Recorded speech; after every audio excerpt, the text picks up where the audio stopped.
His message is diversity and inclusivity, putting oneness into practice. Dave is, and has been for a very long time, the spiritual leader of us here at the Center for Spiritual Life. And we're very grateful and happy to hear him whenever he speaks. Would you please welcome Dave?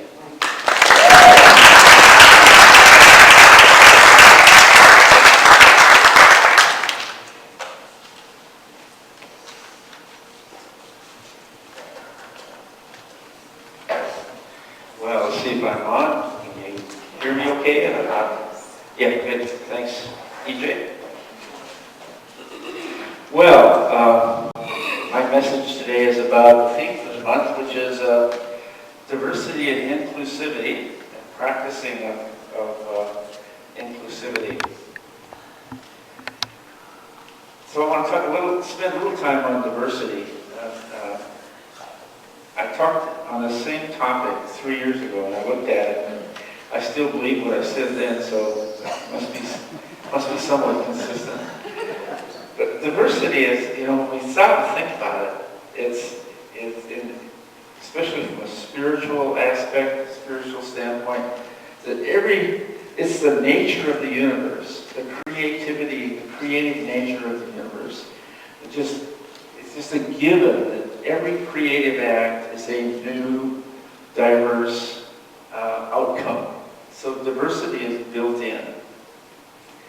As the universe expands and changes, the more diverse ways God shows up in each item, in each form. Each unique expression of this life brings its own special contribution, adding unto the richness and the beauty and the fullness of life. So, God. The more diverse and inclusive we are, we find that as we run this organization, CSL, the more people we have involved with Spirit Team, for example, picking the programs and the speakers that we have, the more fun, the more richness, the more greater ideas that we have as speakers and programs and workshops. It just plays out that way. We take advantage of the strengths and the uniqueness of each individual. Benefit from the ways that people see a situation. We always think that, well, there's one way, because that's the way we're all looking at the same thing. But it's really important to stop and think about the importance of each perspective. It's so easy to overlook, especially for me. It all helps create a world that works better for everybody. On acknowledging and celebrating our differences, author James Conlon wrote, and he talked about acknowledging our differences as differentiation. Differentiation honors the fact that every person, stone, tree, and animal is a unique creation. Indeed, the universe thrives on diversity. Learning not to tolerate, but to respect and celebrate our differences, both individual and cultural, is crucial to the work of liberation of ourselves and the planet. Differentiation provides multiple sources from which solutions to our problems can be found. So our challenge in diversity is always to acknowledge and celebrate our differences, our uniquenesses, the differentness of each person,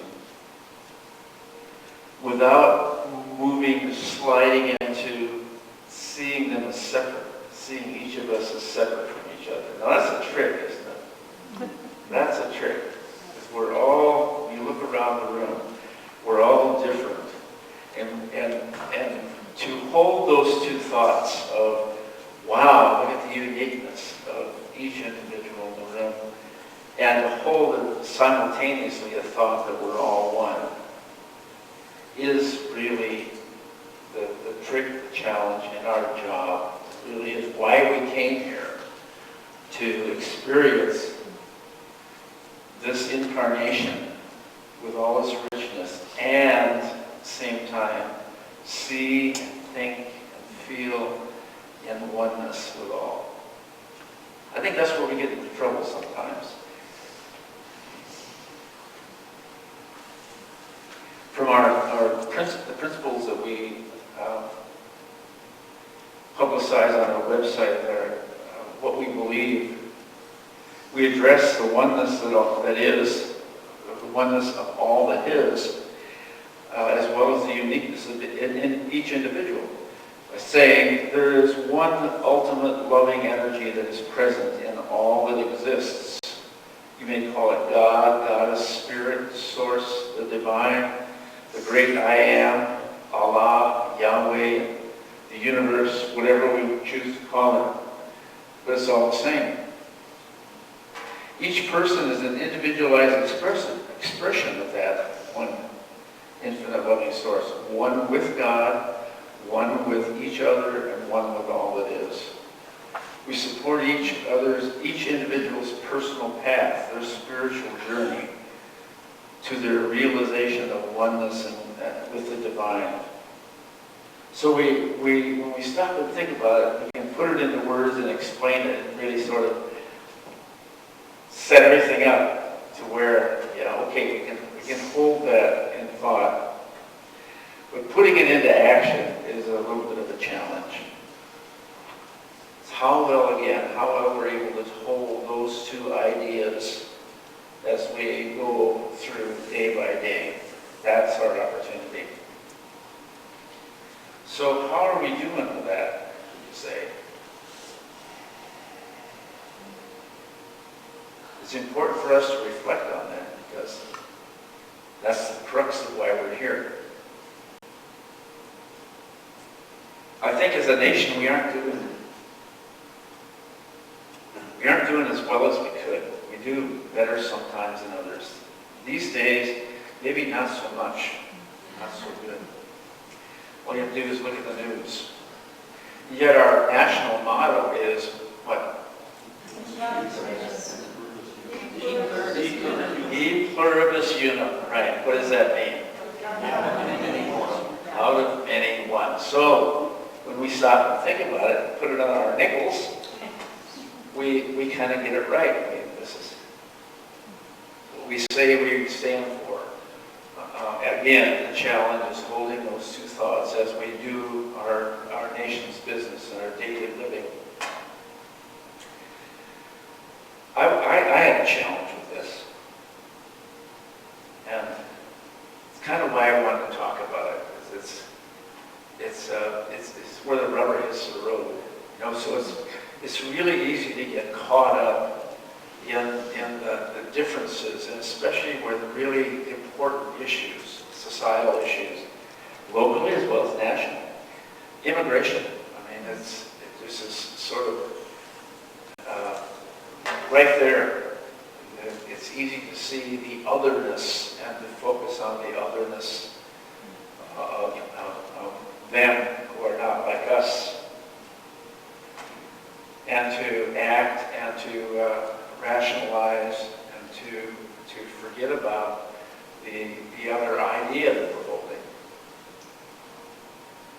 that we're all one. It's the same people, the same purpose in being here on the planet as we are, and doing the same things we would do if we were in a situation like that. And yet the idea that we need to honor each of us and the rule of law and the ideas and the agreements that we've all set out. And then how do we do that and practice compassion, and practice love, and practice all of the things that we say E pluribus unum stands for. That's the challenge we have. I get sucked into that back and forth. Somebody throws something on Facebook, and then I've got to answer it because obviously they're wrong. Anybody have that?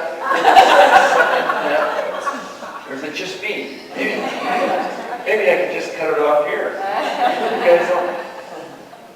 I think we all do, and that's where I want to talk a little bit about that. And I think it's really important for us as not only as our individual peace of mind and our centeredness and our ability to be and act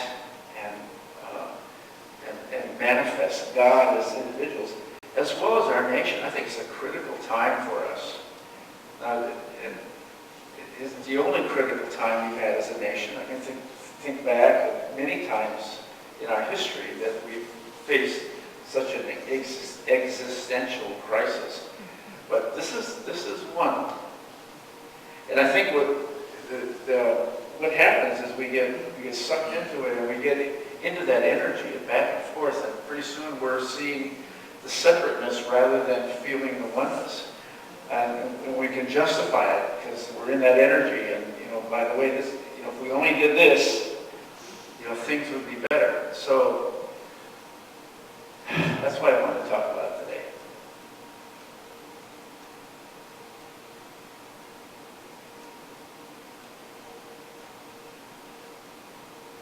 The ego mind, all of us have strong ego minds. That's one of the characteristics of this spiritual path, the Center for Spiritual Living and Center for Spiritual Life, is that we invite people to think for themselves. So we have a very diverse, we invite diversity of thinking. We invite diversity of spiritual paths. But when we focus, let our differences become our focus rather than the uniqueness and the beauty of the oneness of all of us. It can leave us in a place where we get angry, we get sucked out of our true self into our ego self. It leaves us helpless and hopeless, and really feel like there's nothing we can do. Don't you feel like that some days? One of the worst things is that we just say, I'm just going to just withdraw from all of it. Just not get involved. I'm so sick of it that it just wears me out. That's one of the worst things we can do, is to withdraw from it. So I want to offer a few things today that it's not going to be anything new. You've heard it 100 times before. But it really is what I really recommend. That Chris and I do that. I mean, we let ourselves have a little rant, and then we remember, okay, not helpful. Feels like it is. We're really giving up our power. We're giving up the power and the one thing that we can do when we let ourselves get into that place of hopelessness and helplessness. So here's what we can do, and here's what I try to do. And it's really important that we all think about this. The most important thing we can do is to wake up in the present moment, catch ourselves, and just realize that there I go again. And maybe I want to go a little farther, but I'm realizing that what I'm doing is just having a rant, and that I'll get tired of it in a minute. But this isn't really helping the situation. It's not helping my peace of mind. It's not helping me center myself and come from my place of power about the situation. So just awake and remember that at any moment we're at choice. And when I'm at choice, I say, okay, what is the choice here? Well, I don't know what the choice is. Well, maybe that's the place to start. Help me. I may pray or do a spiritual practice that says, help me understand what the situation is. Rather than needing a solution, just help me be present. Help me understand the fullness of the situation. And then help me realize that I can interpret what I'm looking at in more than one way. I can see the problems and the differences of people and the conflict, or I may see it in a different way, that it's a temporary thing, and that these colliding interests need to collide, and there needs to be a higher level of thinking than what we've been presently employing. That a greater consciousness that then created the problem needs to be brought into effect here. We can't solve the problems with the same level of thinking that created them. So that's the place to start. Say, I don't know what to do, but I'm just going to stop and ask for guidance so that I can choose how to respond. Not just react, but respond. So, awareness. Just catch yourself, no matter where it is. And even if you want to go a little farther down that ramp road, go ahead. You know what's going on here. The second thing is we can use a spiritual practice. There's a couple of things we can do, and you may have others, but one that Saladin taught me was tumbling. It's a Tibetan Buddhist practice of breathing in the conflict. It's a practice of giving and receiving, the taking in and sending out. We observe suffering or negativity, we breathe it in with a sense of openness and compassion, and then breathe it back out with a sense of relief and forgiveness and peace, and do that over again. Breathe in, and breathe in the conflict, the suffering, and the negativity, and breathe back out passion and peace. Sounds really simple, but it really does work. Just taking that moment of being present with your heart. An alternative to that, another practice would be the heart math cut through that we learned from David MacArthur. We find ourselves observing or being in a stressful situation, taking a moment and breathing, and then breathing through our heart, bringing that into our heart and breathing back out. Just that simple act of visualizing breathing through our heart brings us into the present moment and relieves us of the need to having to solve or attack or retreat. Furthermore, in remembering a time of deep love and deep peace, an incident that kind of a touchstone that we have, remembering that the feeling when we really felt like all is one, or feeling like I'm really whole and complete, just grounding us in that feeling of wholeness and peace, compassion, brings us to that point of the present moment. And then asking from the wisdom of our heart, what would be the most effective response in this situation? So it's just kind of cutting through all of the crap of what we're observing in the present situation, bringing us back to our heart, where we can respond from that place. That is the place of our power.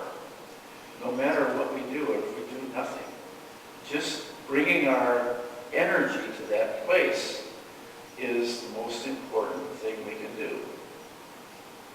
Beyond any act that we might take in response. We're always in a two-way conversation with the universe. Always. As we sit here this morning. The universe is reading us vibrationally. So how we're interpreting and how we're 2 minutes? Good, I can make it. How we're responding is energetically being felt by the universe, and the universe responds to that. Now the universe is also talking to us when we listen. But a two-way conversation, it depends on both parties. The universe is always receiving and always giving. And it's up to us to always be listening and always be sending out the vibration that we want to see expanded and sent through the world. That's our choice. That's our moment of choice.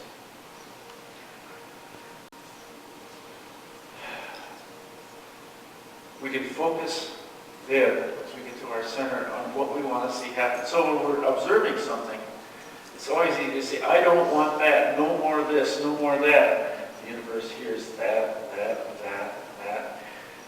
It's really a nice practice, and it's essential that we pivot that and say, well, here's what I'd like to see. I'd like to see our actions at the border being done with compassion and kindness and efficiency, all of those values. So being sure that when we respond on what we would like to see, because that sets our intention, it sets that energy around us. Rather than focusing on what's bad, let's focus while we do an affirmative statement in the morning about joys and concerns. So, being aware, having a practice to get to our center, and then acting our choice, choosing from a place of observing and intentioning what we want to see in the world. It all begins with each of us, with our awakening and our awareness. If you don't know what to do, refuse to give in. Refuse to give in to the energy of divisiveness and separateness, blaming, shaming, name-calling, winning. Refuse.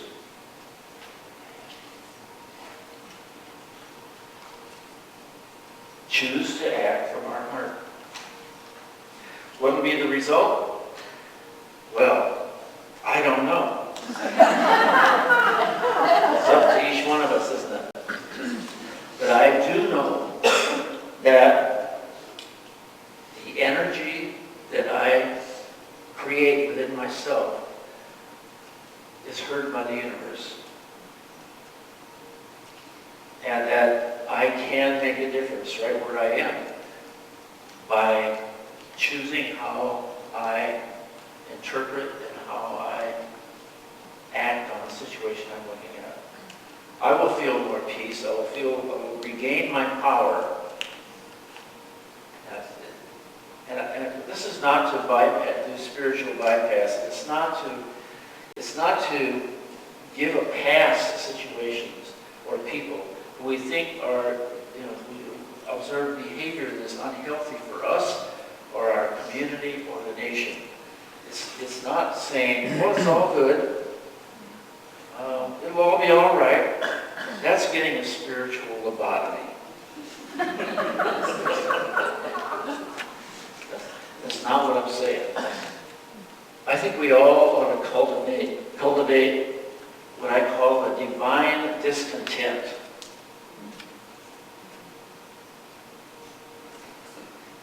A divine discontent. Something that won't ever let go of you.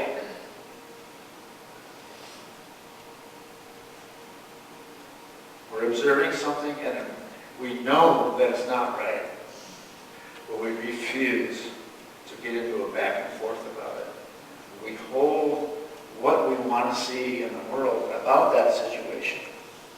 A divine discontent is an uneasiness that lets us know that what we're observing is not in alignment with who we are and what the world really is. It's not in alignment with the spiritual principle I say that I am true to, our most important beliefs. It's not in alignment with that, the truth of who we are. It won't let go of us. So cultivating that and honoring that doesn't let us off the hook. It calls to us to come to our place of power, the center of our being, and act from our heart. And keep acting from our heart until there's a resolution that addresses it in a way that works for the highest and best good of everyone involved. Closing, I'd like to read a prayer by Brother David Steindl-Rast from a book he has, God Has No Religion.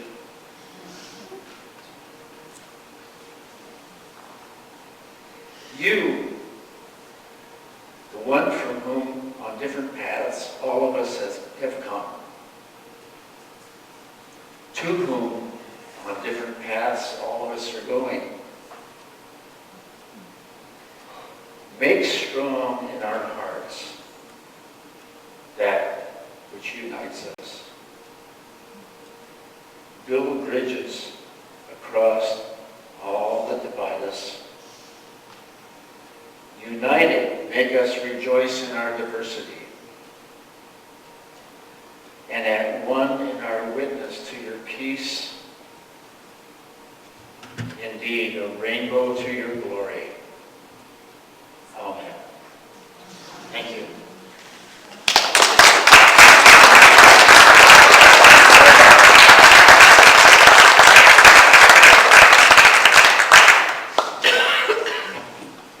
Well, as the musicians assemble for the next song, I know it's in the songbook. And maybe a little guidance there. What page? Page 19, page 19. Page 19.